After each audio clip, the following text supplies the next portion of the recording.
Bate-papo, dicas musicais. Vem comigo podcast. Apresentação Flávio Moreira. Bom dia, boa tarde ou boa noite. Seja muito bem-vindo ao Vem Comigo podcast, que traz bate-papos com anônimos com histórias de valor ou humor e dicas de músicos ou bandas pouco conhecidos por aqui no Brasil. Hoje eu trago para uma conversa um ex-profissional da eletrônica que, depois de anos nessa profissão, decidiu mudar de carreira a partir de um drama pessoal e hoje é psicólogo. É daqueles profissionais que aproveitam os conhecimentos anteriores e a modernidade da atualidade para atingir mais e mais pessoas nessa nova fase. Vem comigo que você vai entender tudo isso.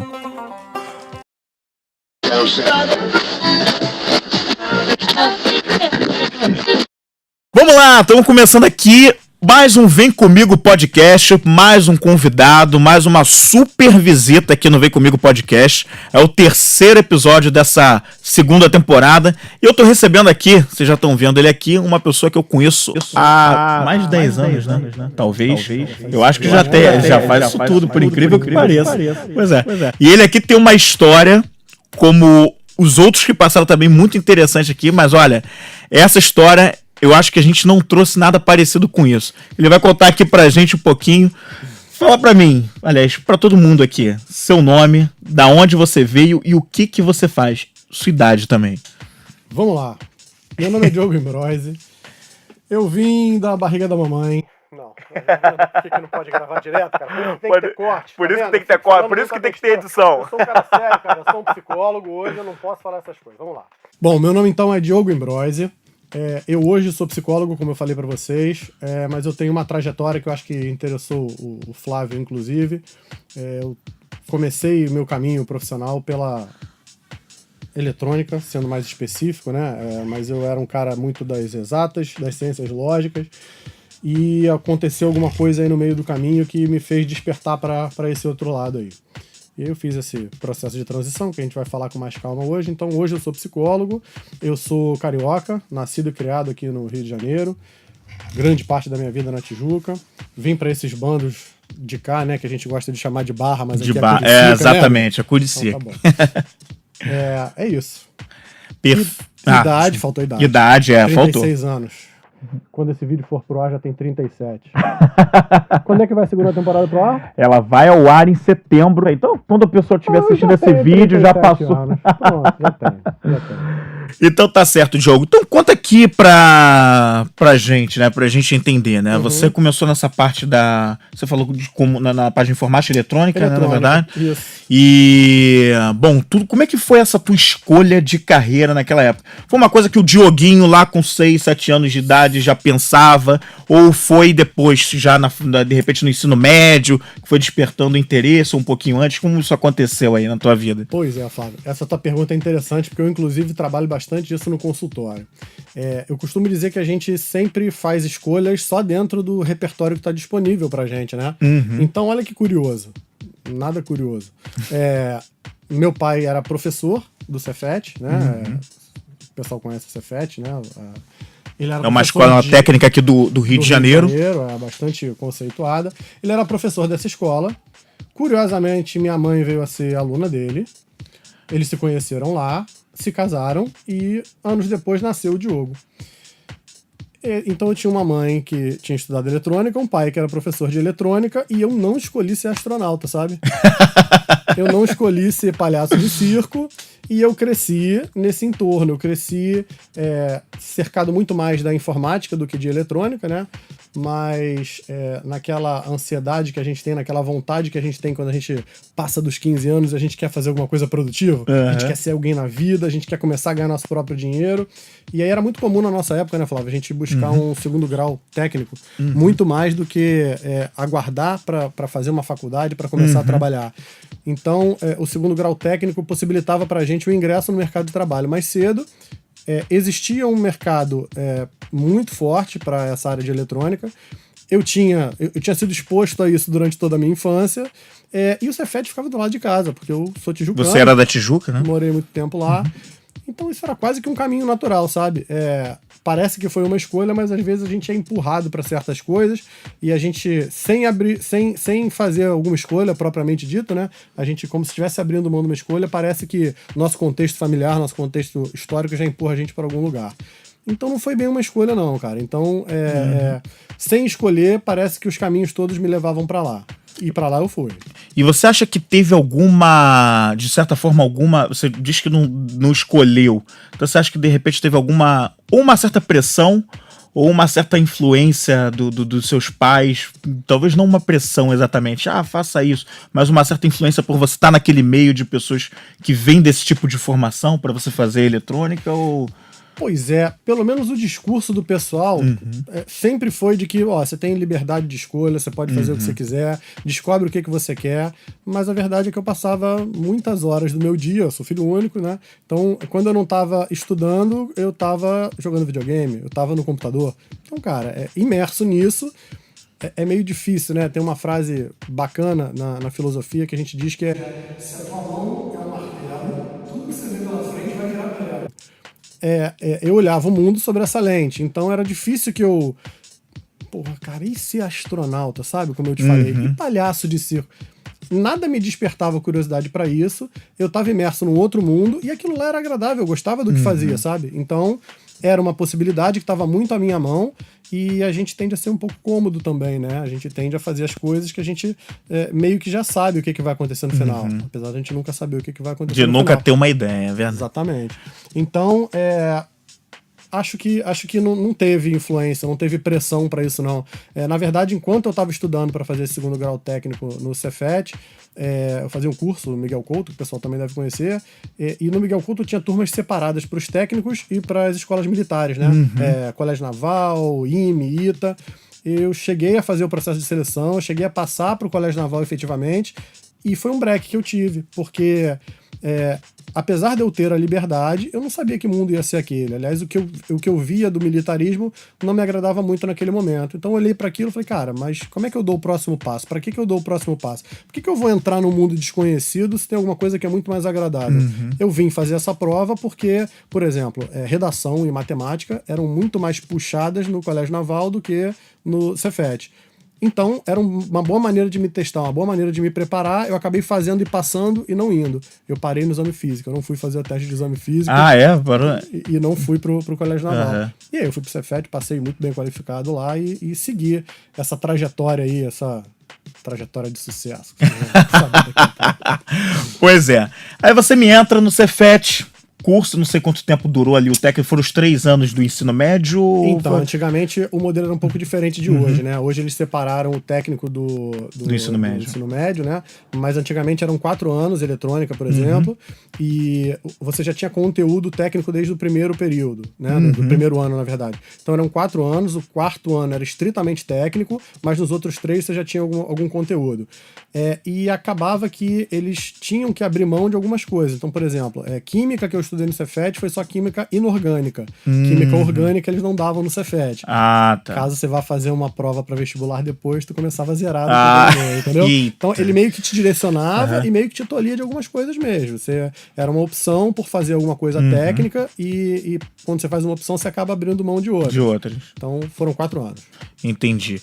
E aí, como é que foi o teu início de vida profissional depois dessa escolha, depois de ter entrado pro Cefet, começou a cursar?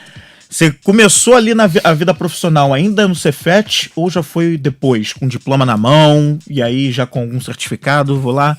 Foi no Cefet, rapaz. O último ano, né, do Cefet, assim como os últimos períodos da faculdade, ele pressupõe que você faça um estágio, né? E aí eu fiz o processo seletivo da IBM na época, foi o único processo seletivo que eu cheguei a fazer, passei para a IBM. Então pronto, cara. Minha vida tá resolvida, certo? Se cortar o vídeo agora... Exatamente, já acabou. O cara fez Cefet, o cara fez os 4 anos, fez um estágio, entrou pra IBM. Parece que tá resolvido, né? Fez o Cefet, entrou numa puta empresa. Agora é só esperar 30, 35 anos, se aposentar e viver feliz pra sempre. Né? Faz isso. Essa é a história que vem por aí. Agora... Tá vindo, tá nascendo. Tá vindo, tá nascendo. E chega na IBM, começa ali um estágio, Você é efetivado, tá lá na IBM. Quantos anos de IBM se passaram ali? Você lembra? Flávio, acho que foram 13 anos, 14 anos, alguma coisa do tipo. Porque no final teve uma migração ali, né? Parece que parte da Toshiba e IBM estavam conversando a mesma língua, então eles tratavam do mesmo produto, né? A Toshiba, na verdade, pegou um segmento que era da IBM. Eu fiquei trabalhando um tempo para a IBM, meio que já trabalhando com os produtos da Toshiba. Em um certo momento eles me transferiram para a Toshiba, então eu não sei exatamente quanto tempo foi, não. Mas eu entrei para a IBM em 97 e eu saí da Toshiba... Caramba, foi 2013. Sabe, 2013, entre IBM e Toshiba, que eu tô considerando tudo o mesmo pacote, as pessoas eram as mesmas, sabe? Não tinha diferença de... Eu me lembro que nós nos encontramos em 2014 e eu acho que você ainda estava na Toshiba. Pois é. Se eu não me engano. Pois é, mas aí teve uma fase de transição em que eu já estava jogando, então eu trabalhava muito tempo auxiliando algumas pessoas, né? Alguns técnicos que tinham mais tempo de casa. Na verdade, a IBM presta serviço para grandes empresas. Então, meus primeiros meses, meu primeiro ano de IBM, o que me levou à efetivação com 1 ano e 1 mês, foi dentro da Varig. Então, eu trabalhei...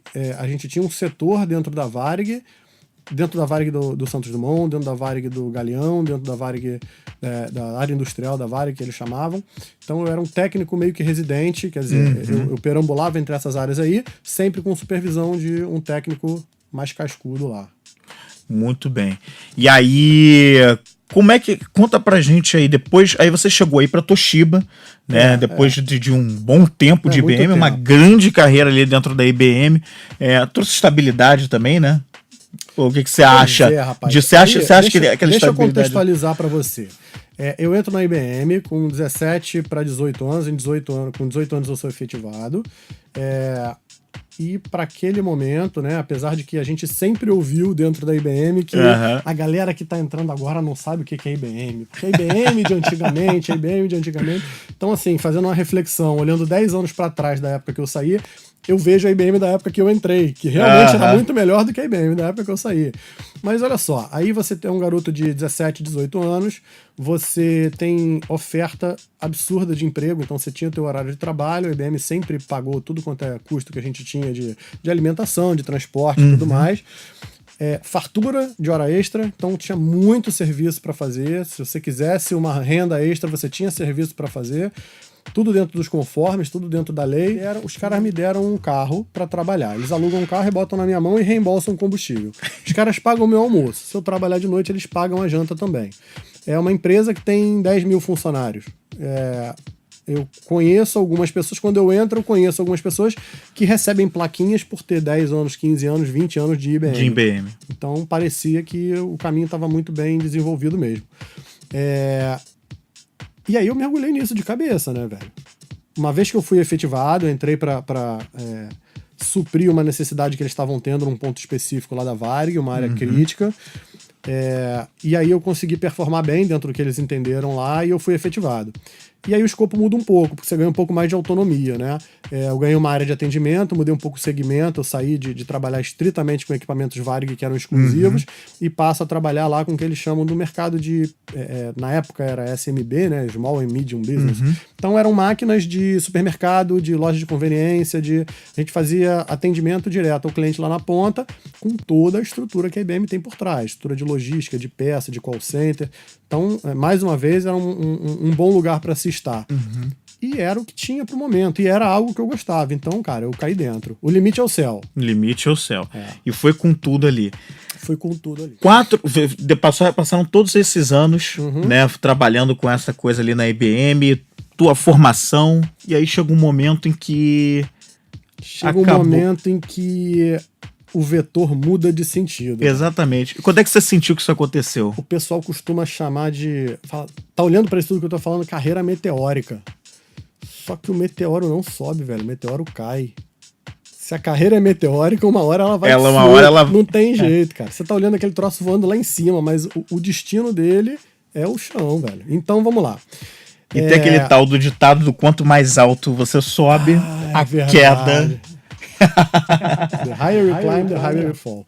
Vamos lá. Aí eu vou nesse embalo. E eu caí dentro lá. E eu começo a estudar os indicadores, eu começo a performar bem, e eu sou meio que convidado para ser o braço direito do cara que era o gerente lá. Eu nunca cheguei a cargo de gerência na IBM, mas eles tinham um cargo estratégico que eles chamavam de suporte de território, que era o cara que fazia a coisa acontecer lá, né? Que era o maestro lá da história. Ele é responsável por regir aquele grupo de técnicos ali diretamente, né?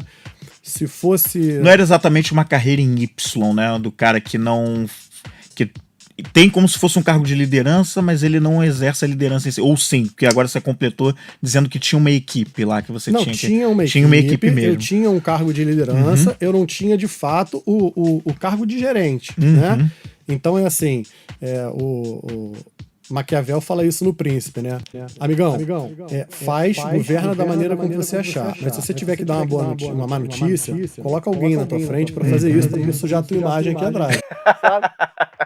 Nada contra meu gerente. Mas, de fato, né, a posição do suporte de território era o cara que fazia a coisa acontecer. Era o cara que escutava o esporro do lado do cliente e tinha que, às vezes, forçar uma barra para o cara produzir lá, né, na outra ponta, né? Então, tem um momento em que essa função, na verdade, ela faz valer as regras que vêm de cima, né? A gente tem que passar para o pessoal que faz acontecer, que o pessoal costuma chamar de chão de fábrica, até chão de fábrica, né? Que precisa executar alguma coisa lá na frente do cliente e doa quem doer, custa o que custar, né? Então, com 25 anos, mais ou menos, eu uso sempre essa base aí como comparação. Aí, com 25 anos de IBM, então, eu passo a coordenar um grupo que tinha entre 20 e 30 pessoas, algumas delas com 25 anos de IBM. Nossa. E aí eu começo a sentir o peso desse negócio. O que significa que eu começo a sentir o peso desse negócio? Cara, eu trabalho num ambiente em que eu tinha...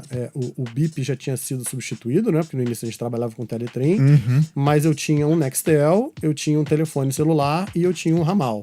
Eu tenho uma dorzinha no pescoço aqui. Hoje, sabe? Porque eu não tinha headset. Cara, um telefonezinho tinha que ficar aqui, assim, né? Isso, como eu já trabalhei assim, ó, com o telefone. Né? Só que eram 3 dispositivos e eu sou uma pessoa só. E além de ter que dar conta de tudo que a cabeça de um jovem inclui, eu tinha que dar conta daquela demanda toda no trabalho.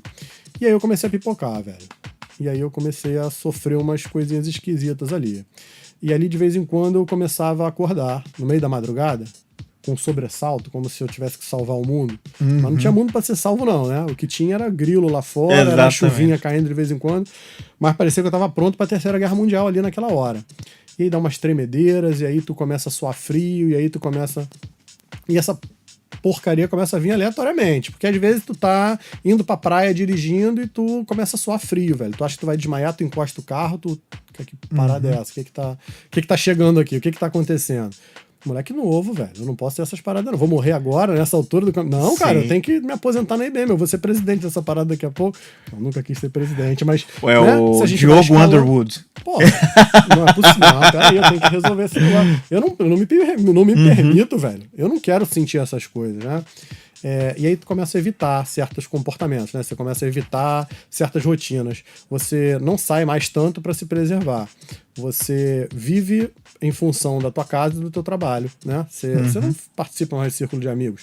Você não vai beber, porque afinal de contas, se você beber, sabe lá o que vai acontecer contigo. Aliás, você começa a pensar na possibilidade de procurar um médico, porque o intestino passa a não funcionar mais direito, tu tem uma taquicardia muito louca que vem do nada, tu tem a sensação de desmaio, tu fica com a pele branca, eu devo estar doente de alguma coisa, né? Então, uma coisa aqui também. Quando isso tudo começou a acontecer, você fez aquela pesquisa básica no Google para saber o que esses sintomas poderiam significar? Doutor Google. Aquela coisa que dá um susto na gente quando você começa a pesquisar no Google. Cara, nessa época, eu descobri que eu tinha um tumor no cérebro, tinha câncer no pâncreas, no fígado e nos rins, tinha... Pelas pesquisas do Google, velho, eu tava condenado à morte naquele momento ali. Se não fosse por A, era por B. Eu juro pra você, cara. Eu comecei a procurar médicos também. Depois do Dr. Google, eu comecei a procurar médicos. E eu juro pra você, eu lembro como se fosse hoje, um médico que eu fui lá quando eu tava com esses piripaques todos, e o cara me fez uns exames de rotina lá. E aí ele fala assim, cara, fica tranquilo. Ele rindo assim pra mim, sabe? Eu, cara, tu tá nervosão, fica tranquilo que disso aí tu não vai morrer, não. Eu lembro como se fosse, fica tranquilo, disso aí tu não vai morrer, não, cara. Aí eu li pro médico assim, não mesmo. O cara me olhou sério, tipo, cara, esse maluco tá viajando, ele tá achando mesmo que o cara vai morrer, porque tu faz eletro e tá tudo certo, porque tu faz aquele mapa Holter, que é o pior exame que tu pode fazer, aquele troço enche o saco e tá tudo certo, porque tu mede todos os teus hormônios, tireoide, paratireoide, tá tudo certo, porque você tá dentro do peso, porque tu não tá com a glicose alta, porque tu não tá... Fiz até um vídeo falando sobre isso, o pessoal depois vai dar uma olhada lá no meu canal, com certeza. Ah, com certeza. Você não tem nada, velho. Fica tranquilo que você não tem nada. Ou pior, eu não sei se é pior ou se é melhor. Isso aí é só coisa da tua cabeça. É. O que eu faço com essas duas filhas da mãe? Eu tô ferrado, eu tô morrendo, velho. Como é que tu me diz que eu não tenho nada, cara? Como é que tu vai dizer isso pra Mas mim? eu vou te falar, se o médico fala isso pra mim e eu tô na mesma situação, eu já fico aliviado. Porque eu preciso. Se eu ouvir uma palavra de conforto do médico, um profissional. Como é que essa palavra de conforto do médico. O que tu faz com essa palavra? Pega a palavra e introjeta ela pra tu parar de sentir o que tu Não tá é sentindo. fácil, né? Velho, na certa, o que eu tenho. Na certa, a parada que eu tenho é um treco muito raro, velho. Vai ser a doença do Diogo Imbroise, né? Vai descobrir o que é essa parada daqui a pouco. E isso aí vai ganhar meu nome, cara. E vai ganhar síndrome de Imbroise. Dá até um bom nome, né? Pra saber. É um nome bom de doença. Todo mundo chama de embriose mesmo. Embriose deve ser alguma inflamação nos embriões, né? É embrose, pô, não é embriose. Aliás, deixa eu até fazer um parênteses. Antes da gente começar esse bate-papo aqui, eu falei, cara, eu conheço o Diogo há tanto tempo, vejo lá o nome dele no Facebook, mas eu nunca sei se a pronúncia tá certa. Eu até fiz a listinha pra você entrar aqui no estúdio lá em cima. Eu falei, cara, pô, tem que dar um nome aqui do Diogo, pô, eu acho que é Imbroise. Eu falei pros caras Imbroise. Então, deixa eu te falar, cara. Eu tinha certeza que era Imbroise até visitar meu pai lá em São Paulo, uns 3, 4 anos atrás. Ele falou que isso é uma maior viagem, cara, que é Imbroise. Eu falei, cara, mas Imbroise. eu fui uma pessoa, agora eu tenho que ser outra. Porque assim, é italiano o nome. O Imbroise sonoramente, existe isso? Sei lá, inventei. Pro Brasil soa melhor, sabe? Sim. E passou quanto tempo pesquisando isso? Cara, eu fiquei mais de 1 ano e meio pesquisando. Nossa. Mais de 1 ano e meio pesquisando. E aí eu encontrei um médico. Na verdade, eu encontrei um ser humano, vamos assim. Porque se tu for olhar a especialidade dele, eu indico alguns pacientes pra ele hoje ainda. E o pessoal olha a especialidade dele e vê assim, cara, esse cara aí é cirurgião.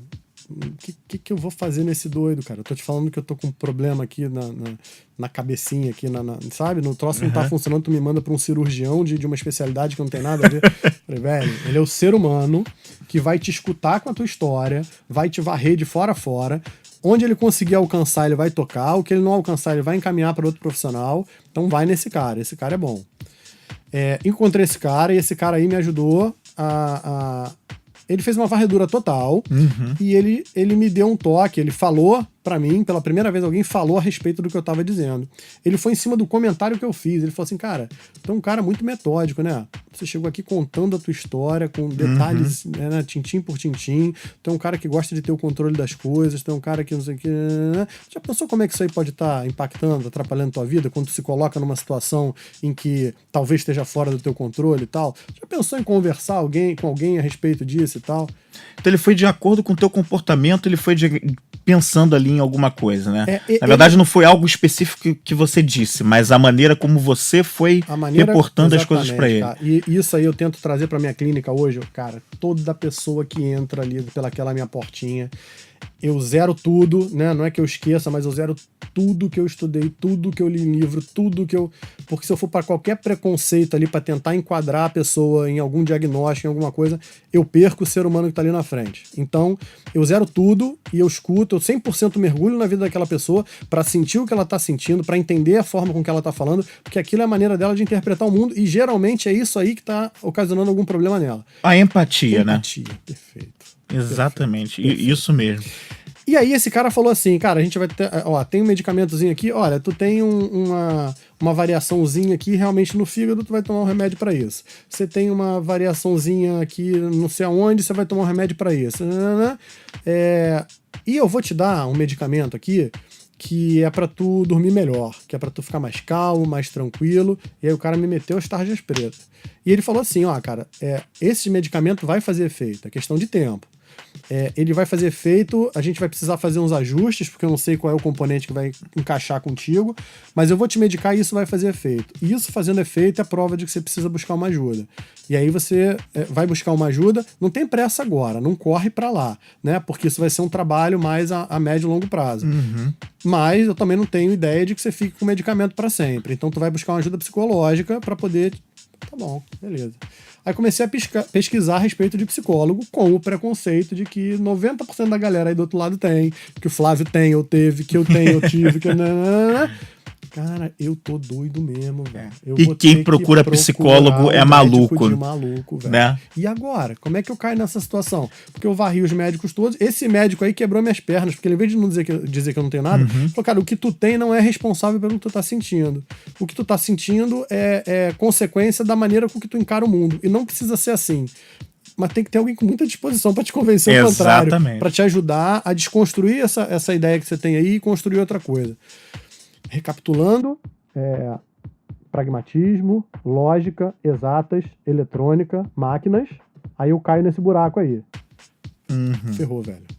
Ferrou. É completamente fora do que eu imaginei um dia ter que passar por alguma coisa dessa. Aliás, talvez seja o lance do astronauta que eu te falei. Sim. Eu me dei conta de que, porra, velho, e se for pra ser um astronauta? Exato. Eu tô nadando. Tipo, procurando Nemo, né? Como é que é Dory, né? Dory, continue a nadar. Eu tava nadando. Você hoje tem a impressão de que você tava seguindo Você estava seguindo o fluxo. Seguindo o fluxo. Né? De como as coisas são, como a vida é, como a sociedade impõe. E tá beleza. E nunca pensou que pudesse ser diferente, né? E aí teve esse start. Mas é mais do que isso, Flávio. A gente pensa que pode ser diferente. As possibilidades vêm. Elas só são impossíveis. Eu comento com o pessoal lá no escritório, né, no consultório. Cara, até pouco tempo atrás eu precisava encaixar uma atividade física na minha vida. Só que por causa da logística do atendimento não dá. Não tem como, porque eu tenho que dar conta, tenho que ajudar minha filha a ir pra escola de manhã, eu trabalho até 10 da noite, não dá. A não ser que eu acorde 5h30 da manhã, e dá. Eu tô acordando todo dia 5h30 da manhã pra dar uma caminhada. Por quê? Porque era impossível até o momento em que eu falei, cara, se eu não fizer alguma coisa a respeito, porque o dia tem várias horas, eu tô pegando algumas horas aqui pra dormir. Cara, eu não sou workaholic, eu não falo que você tem que estudar até morrer, eu não falo que você tem que fazer exercício até morrer, eu só tô falando o seguinte, a gente precisa entender o que é prioridade pra gente e encaixar isso de alguma forma. Porque se você deixar o fluxo, o que você vai fazer é trabalhar de 8 às 18 e depois você vai ficar no celular, ou durante o trabalho você vai ficar no celular rodando feed de Facebook, dando uma curtida ali de vez em quando, escutando um áudiozinho, vendo um videozinho e tal. Se a gente não encaixa, se a gente não deliberadamente pega alguma coisa que a gente quer fazer, encaixa na nossa vida, terapia ajuda isso, inclusive, né? Primeiro você descobrir o que você quer, porque você pode somente estar seguindo o fluxo e tem outras possibilidades. Acordar 5h30 da manhã é uma possibilidade, mas só foi uma possibilidade a partir do momento que eu entendi que, cara, não encaixa. Peraí, por que não encaixa? Não encaixa porque eu tô pensando dentro do mesmo modelo. Pô, mas eu fico muito mais cansado, pelo contrário, cara. Meu trabalho é essencialmente mental. Eu botar um exercício físico no início do dia me dá muito mais disposição para poder trabalhar o dia inteiro. E no final do dia, tô muito mais tranquilo, muito mais relaxado. E eu durmo e acordo no dia seguinte doendo um pouquinho menos, até que isso vira uma nova rotina. Depois que isso vira uma nova rotina, fica mais fácil para você manter a rotina estabelecida. É questão de trocar a rotina. A rotina era dormir até as 7h30, a rotina vira dormir até as 5h30. 20 dias, 30 dias, tem a regra, os orientais chamam isso da regra de 21 dias. Tem 21 dias, eu ia falar disso, né? Entendeu? Você leu O Poder do Hábito, que eu comprei e não li ainda, mas eu vou ler, porque eu tô terminando um outro livro, mas eu acho que no Poder do Hábito eles falam sobre essa regra dos 21 dias. Não li, não. O Poder do Hábito eu ainda não li, não, mas eu já li isso aí no verso. Muito bem. Então, acontece tudo isso. Esse especialista te fala sobre essas coisas, você procura mais ajuda e aí... O momento em que o cara me fala isso, ele tinha sinalizado pela primeira vez o que ninguém tinha sinalizado até então. Ele fala assim, cara, eu sou uma pessoa que pode te ajudar, ou pelo menos pode te apontar um caminho. E quando você sustenta o que eu tive na época, o diagnóstico clínico, né, o que o DSM fala a respeito do que eu tive lá, depois de muitos anos de estudo, né? Depois de muitos anos de faculdade, muitos anos de clínica, eu consegui me diagnosticar. Até porque o meu terapeuta nunca falou em nome de transtorno, em nome de... Porque isso não é importante mesmo, tá? Pra psicologia. Mas vamos lá. O que eu tive naquela época foi um transtorno do pânico com agorafobia e comorbidade em depressão. O que quer dizer essa coisa toda aí? O transtorno do pânico é uma das formas mais incisivas, mais graves de um transtorno de ansiedade, em que você tem episódios aleatórios com esses sintomas todos que eu te falei. Que te leva à agorafobia, que pode te levar à agorafobia. A agorafobia é quando você passa a evitar frequentar lugares que você entende que possam ajudar a precipitar esses sintomas. Então, pode ser que no meu caso fosse frequentar o Maracanã, ou ir a um shopping, ou ir a um lugar muito quente, ou ir a um lugar muito cheio, ou a interpretação é de cada um. E como os eventos são aleatórios, você acaba por evitar quase tudo. Você acaba ficando meio quieto, meio fechado no teu canto, você sai do quarto pro trabalho. Nessa época eu tive a brilhante ideia, né? Como eu tava trabalhando ainda, não tava... Remédio, amigão. Remédio pra dentro e vamos trabalhar. Tu precisa produzir, Diogo. Vamos lá. A brilhante ideia de trabalhar home office. Então, a pouca paz que eu tinha dentro de casa, eu acabei, porque eu trouxe o inferno pra dentro de casa, né? O inferno no sentido do que tava me minando, o que tava acabando comigo. E aí realmente eu transbordei, né? Ali eu realmente não aguentava mais. E nesse momento, o cara me aponta alguma coisa assim, cara, existe o que tu não é de outro planeta, tem gente que pode te ajudar, eu posso te ajudar a te dizer o caminho, eu não vou te tirar dessa não, mas olha aqui, eu tô te dando um tratamento que você merece, o que eu acho que vai te ajudar, mas vai pra lá, ó, faz isso, faz isso, faz isso. E eu confiei cegamente, porque tu não tem mais muita opção nesse momento, sabe? Você tá... Depois de 1 ano e pouco pesquisando, um especialista, tem alguém que dá esse tipo de apoio, luz, né? Dá uma luz. Aí eu fui pra terapia, velho. Aí eu tô em terapia. Aí eu tô na sala do terapeuta. Aí o terapeuta pede pra ir no banheiro. Miguel, beijo no seu coração. Aí o cara vai no banheiro. Aí no que ele vai no banheiro, eu paro e a gente costuma dizer que o silêncio é uma das melhores matérias-primas. O caos, né? O caos. Depois eu vou falar da tatuagem. O caos e o silêncio são duas matérias-primas muito boas pra gente construir alguma coisa, sabe? O silêncio daquela sala esse barulho que você tá ouvindo aqui agora, ó. Nada. Totalmente. Olha só, era um Nextel, um celular e um ramal, dezenas, centenas, milhares de requests ao mesmo tempo, todo mundo te demandando o tempo todo, você tendo que produzir, tendo que atingir diversos indicadores, aí bum, aí cai a ficha. Aliás, eu preciso descobrir que história é essa de psicologia. Aliás, eu tô aqui num psicólogo. Aliás, olha o ambiente de trabalho do cara. Tinha uma rede social na época, mais cult, chamada Multiply, que o pessoal usava muito para fazer resenha de filmes, de livros e tal. Por que eu tô falando isso? Porque eu segui esse cara no Multiply e eu via que ele tava sempre colocando 1, 2 resenhas de filme que estavam no cinema por semana. O que me indicava que esse cara tinha tempo para fazer alguma coisa que eu gostava muito. Assistir filme. Aliás, além da prateleira cheia de livros, ele tinha sempre um livrinho diferente em cima da mesa, o que dizia que ele tinha tempo para ler, coisa que eu sempre me interessei muito, mas nunca fui um leitor aficionado. Até porque eu não tinha tempo, velho, né? Aliás, olha o ambiente de trabalho desse puto. Olha o silêncio, olha a tranquilidade que o cara trabalha. Aliás, se eu gosto de ser desafiado, tem desafio maior do que eu começar uma jornada, começar uma caminhada num troço que eu tô te falando que até ontem, ou até o ano passado, eu sequer sabia. Eu falava que era frescura, eu falava que era... isso aí é coisa de... Coisa de doido, só doido procura um terapeuta, né? Doido é gente fraca, velho. Isso é coisa de gente fraca. Aliás, o cara manja tanto desta porra que ele ajuda pessoas, né?